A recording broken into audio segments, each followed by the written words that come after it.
Chadu. Welcome to my show. I'm super excited to have you here on Aspire Inspire show. We are doing this for young grads and young professionals. This is all about how we can help them kicking off their journey and entering, IT industry. You have been working with them from quite a while as a recruiter. I'm pretty sure we're going to get lots of insights from you today. I know you very well, but I would like you to introduce yourself to my audience and just talk about how you started, from where you started, and what are you doing currently. Okay. Thank you so much for having me, Vidhu. This is really exciting and, really, really good for you to start something this for our graduates. And we both been through this journey, coming here as international students and studying IT and graduating and then as many other international students go through, we've been struggling to find our first job. So that's why we are here. And with our experience, we'll try our best to, guide them, assist them to see if we can help them to make their journey easier.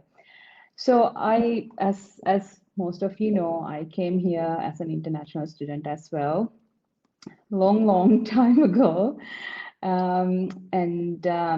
What I can't believe still, back in the day, we were struggling as well. And then even now, I don't think a lot has changed. And you and me, we are trying to help the next generation. And they're also facing the same challenges that we have faced. So, yeah. So my journey started as an international student studying IT and graduating from ECU in IT and communications. And then I couldn't find a job in IT. Somehow landed a job in IT recruitment. And fast forward 17 years later, I work as an account manager at People Bank, and it's one of the largest IT recruitment companies in Australia. And its parent company is actually the fourth largest staffing agency in the world called Recruit Global. So yeah, I'm excited to be here. And at the moment, I'm managing and also supporting the WA government. And we are on the government panel. So yeah, that's my journey. That's amazing. 17 years. So you must have lots of experiences with candidates. My next question is just to understand, what challenges did you see in young professionals, which were there like 17 years ago and still are the same? Well, back in the day, like when I graduated, I actually didn't know what to expect when I graduated, like what the job market and where to look for. I think that has changed a bit because now universities are encouraging graduates to go and get some internships and do some work experiences. But when they hit the job market, they're still going through the same struggles where a lot of employees are saying, oh, you don't have enough experience. And so then we can't hire you because you don't have experience. So, and that's one. And I think our graduates are actually lacking confidence about their skills, what they have. And I think it's coming from, I think, lack of experiences to the real work life. And And also, they don't know when I meet graduates, even though they've done a lot of university projects or internships, they don't know how to articulate that during an interview. Exactly. So when they're struggling to articulate what they've done, it's so employers don't connect with them properly, you know. So they don't also have a good resume written for specific jobs. They just sometimes they use the same resume for all the jobs that they're applying, and that's a big no-no for graduates, yeah, when they're writing their CV. Yeah. Agree Yeah, with you on and this point. I have seen as well, being a mentor, resumes with lots of pages and all. So, what I want today from you is, let's talk about specifically resumes, and yeah, then moving on to cover letters, starting yeah. from the, let's say, what should be the length, and what sections should be in the resume for graduates and for young professionals, because obviously they wouldn't have any local experience yet, or might be internship but not as such. But so how they should have their resume attractive, and after that we'll talk more about tailoring and all. So just wanted to know, what would you say about resumes? So when you're writing your resume, your resume should be your story. So a brief summary about yourself and what you're good at, and it cannot be just a general statement. It should be a reflection of yourself, what you've done, what you're capable of, your unique skills and experiences. And it doesn't have to be two paragraphs or three paragraphs. It can be just 5 sentences, right? You have to capture that in a way that we grab it when as soon as we open your resume. That's what we see. That okay, they got the skills. So that's the starting point. And then on your CV, when you're writing it. When you actually, even before you get to your resume or writing your resume, what you have to do is during your uni years, you have to actually plan ahead. And when you're selecting your university projects or let's say assignments, and that's the best time to actually plan your career ahead, because pick your assignments and your projects um, where you want to be in future, rather than just doing it for the sake of doing it, sake of passing the assignment. So if you want to Yeah. be in let's say healthcare or education or defense or in AI or data or cybersecurity, obviously, like you will get projects like they have their own goals or scope. But when you're selecting the industry that you want to be in, think smart and pick those projects and scope wisely. Then if you want to be in, let's say, education and make a change in education, so plan your assignments around those industries rather than just doing it for the sake of doing it. So then when you're writing your resume, when you get to the point where writing your resume, you have a great profile to add to your resume, where you have actually been in those industries and done Mhm. projects during your university years, I would Yeah, say, yeah. Yeah, right? that's a great point. That's really good point. I also wanted to highlight here about the projects that they can do themselves, even if they cannot, they don't have choice, let's say, to choose their academic projects or assignments. They can always start their own project, like home-based networking, Yeah, or their online project, which they can definitely write in the resume. But yes, I agree with you that they have to start early in their yeah, studies, rather yeah, than looking into it after finishing their course. yeah. After one, they should start thinking about it.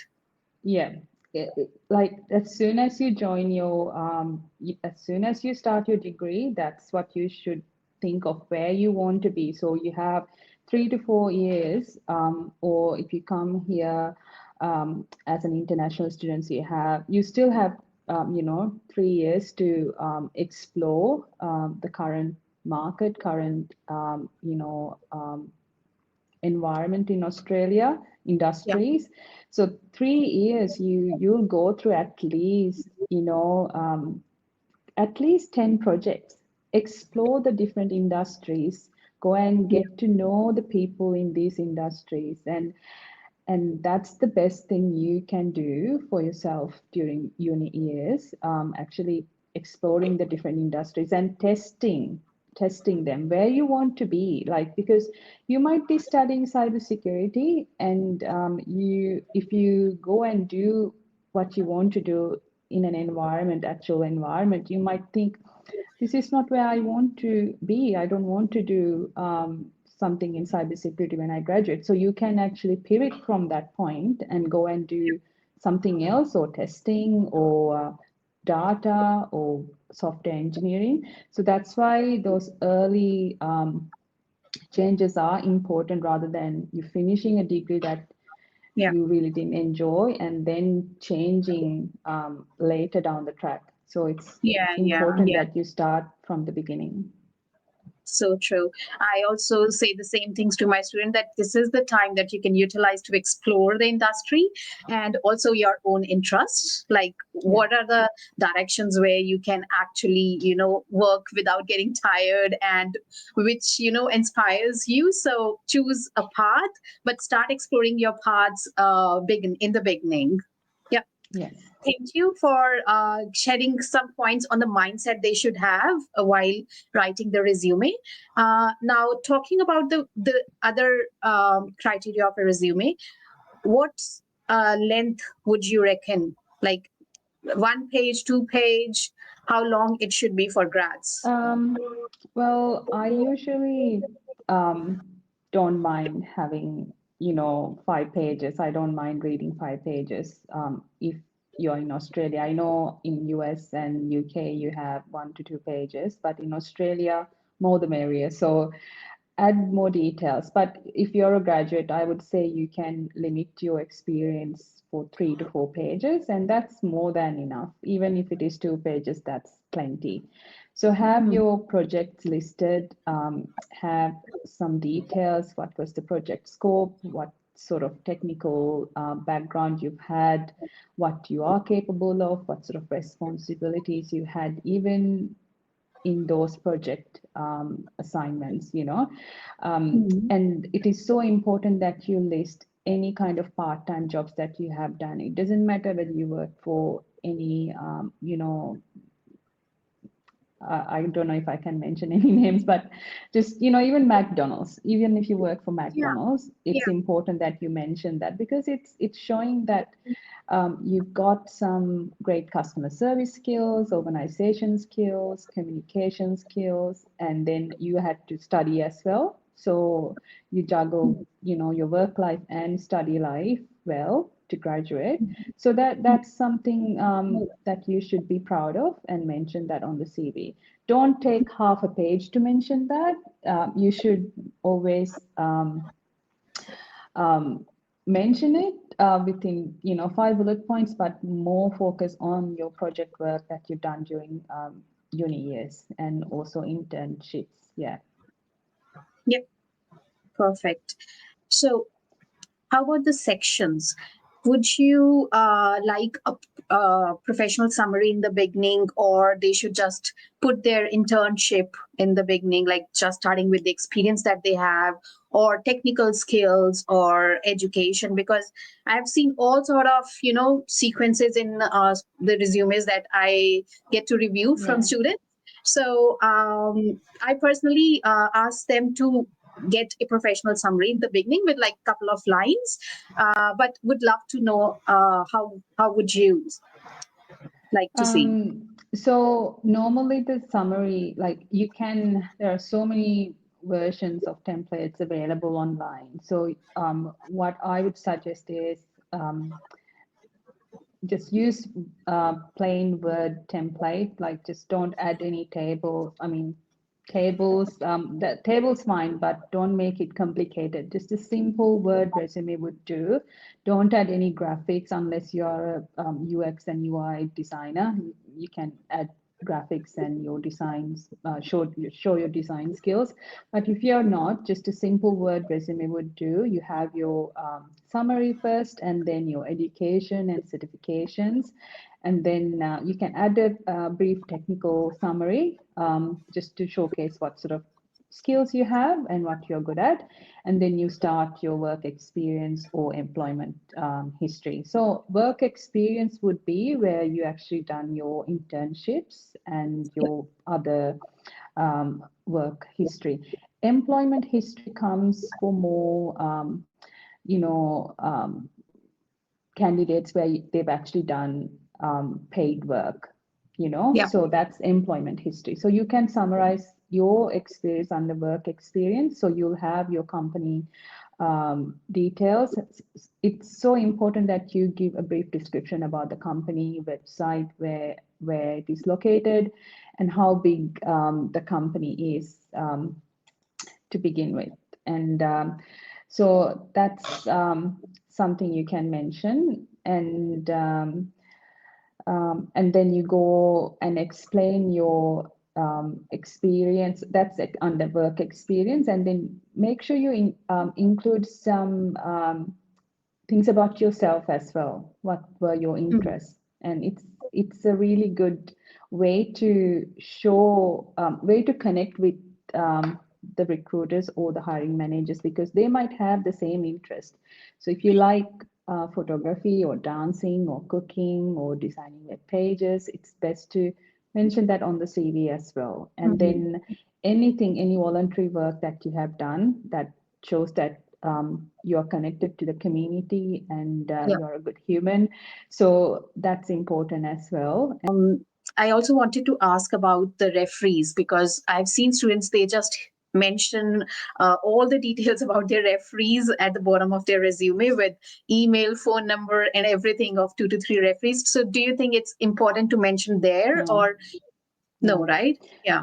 In this, this we are all like talking about privacy and cybersecurity and all that. You'll be better explaining that than me. We do. I would say don't include anyone's confidential details. Just say that you are able to provide references. That's all. Even when you're writing your resume, we Mm. don't want to see your full address on there, just your Yeah. name, your suburb, so we know if you're north of the river or south of the river, that you're in Hmm. WA. If you're overseas, mention that you're not here. Over east, you mention where you are located, whether you're in Melbourne or Sydney, and that's fine. Yeah, it's personal details less, but your work and your career history is more. Like that's what you need to do. Like it's anything and everything to do with your work experience, but keep your personal details to yourself. We don't need to know those things in the beginning, but we'll get to that when you get the job, when you're writing your contract. So until that, you don't need to put the full name on your resume. Like sometimes we get, especially international students and new migrants coming to Australia, they think that they have to include, their full name on their resume. We don't need to see your full name on the resume, but make sure if you get the job, you let the recruiters or the hiring managers know that your legal name, Mm. because on the resume, we just need to know your preferred name and your surname, you know? So sometimes we get resumes with 5 to 6 different names and we don't know what to call you. And sometimes that could be, unfortunately, that could be the deciding factor. Oh, I can't pronounce this name. I don't know. And sometimes hiring managers feel, I don't want to say the wrong name, and they get intimidated just reading the name. That's the first impression. I don't know this. I don't know how to do. And that's we don't want that. So we just need your preferred name and your surname, and that's it. That's all we Yeah. need on your resume. Good to know.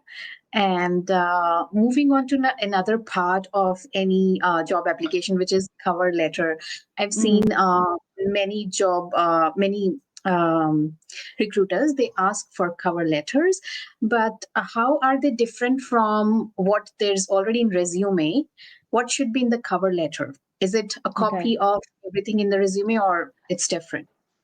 Um, so the cover letter, we don't have time to go through everyone's cover letters. We just quickly open the resume straight away, and then we read the profile summary, and we do a keyword search quickly. Oh, do you have these skills? So cover Mm, letter would be a good one. So if you're applying for, let's say, data and AI role, and you're looking for Gen AI experience, and mhm. it's good to capture that on your cover letter. And that's the first impression we see. Just 5 sentences, 5 to 10 sentences to say that this is why you are suitable for the job. Some people, some candidates, a lot of candidates actually include that they are excellent, they're excellent team players, they're excellent in everything and high achievers.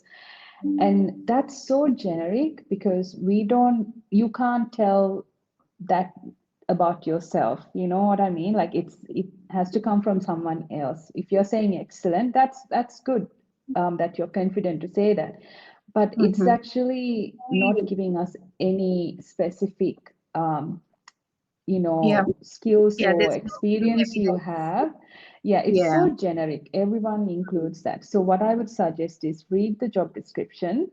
First 3 bullet points on the job description is what we are looking for when you're writing a job. That's Okay. what we want to find. So capture those 3 bullet points, write a cover letter or your profile summary to match or address that 3 bullet points. And then when I read that, because I'm the one who wrote the job description, right? And when you actually writing the cover letter or the profile summary to address those bullet points, that's the first thing, I'll just quickly pick your CV instead of someone else who's written, I have excellent team skills, I have excellent communication skills, but you are writing, I have Gen AI and I have done a Mm. project in university using Gen AI. Who am I going to pick? I'm going to pick your resume if you've written Yeah. your cover letter Yeah. like that, right? Yeah. One burning question here. Do you also get to know if someone writes their cover letter using AI or Chat GPT? Well, we get lots of CVs nowadays using ChatGPT or AI tools, and we can, without even using any other tool to actually see if it is written, but using an AI tool, we can actually tell, yes, this is written using an AI tool. Mm-hmm. So my advice is, yeah, please use ChatGPT. It's the future is here now, and that's fine. And what I would say though, make it unique. Like everyone's using that, so we can catch that as soon as we see your CV. We can see that you've written that using ChatGPT. And I got a resume recently with 21 pages, and it Oh, had, I said this before as well in another event, it had around 150 grammatical mistakes. Grammatical, just, yeah, so simple things, but over 150 grammatical mistakes. And sometimes I get CVs written using ChatGPT. They look like a book, really. It doesn't have space and it's so hard to read. It's like a page from a book. So we just, and so much information on there that I don't understand. I literally don't understand what they have written. So you can't send a resume like that. If you want a job, yeah. and you have to invest time writing your story rather than asking AI to write it for you. Write it, but polish it using AI, but you have to write it for yourself, what you've done. AI doesn't know. So if AI giving you a page like from a book, you need to edit that and make it unique for yourself. Yeah. Yeah. Yeah. Yeah. Thank you for the insights. I'm pretty Mhm. sure lots of students will learn from it a lot. I have lots more questions about tailoring resume and also selection criteria, but I'm thinking to capture that in part two because I know, students, they don't have a very long, what do you call that? Attention Uh, span. yes. So, Yeah, students don't yeah, have long attention span. So yeah, we would keep it to this as of now, yeah, but we yeah, will continue in part two about tailoring, which is most important, and also yeah, selection criteria. yeah, And but before definitely. we leave them here, any advice for future workforce? So my advice to students and anyone entering tech industry at the moment, you should be ready to study new things and what I so last few weeks I've been researching about data and AI, especially AI, and we are entering a really exciting space at the moment in tech. And if you are not investing time studying these new technologies and understanding what's happening in the industry, you're falling behind. So for someone like me, if I'm spending time, I have a very busy family. I'm sure you are too, and anyone migrating here, settling here, and also graduates, they have their jobs, they have to earn money, they have to pay their loan off. That completely understand that. But the most important part of your life is right now is to go with the new trends happening in the tech market. So I would say study, keep yourself updated all the time, and AI is fast approaching, already approached. I feel like WA is far behind with what's happening in AI Yeah. compared to the rest of the world. So it's not going to be just your CV in the future. We'll talk about this in part two. We do. It's in Mhm. future. Your resume is not going to be enough to get you a job. So it's important that you invest time understanding what's changing and also keep learning about new things to get ahead of the curve. Yeah. Exactly, exactly. Yeah. Again, I would just finish off this episode by saying that students, please continue your learning and build adaptability. As you said, AI is approaching, have approached already. So they need Yes. to learn all the ways of new ways of doing things. Wonderful. So we'll just wrap it here. Thank you for all your insights so far, and I'll catch you in the next one. Thank you, Ritu. Thanks so much for having me.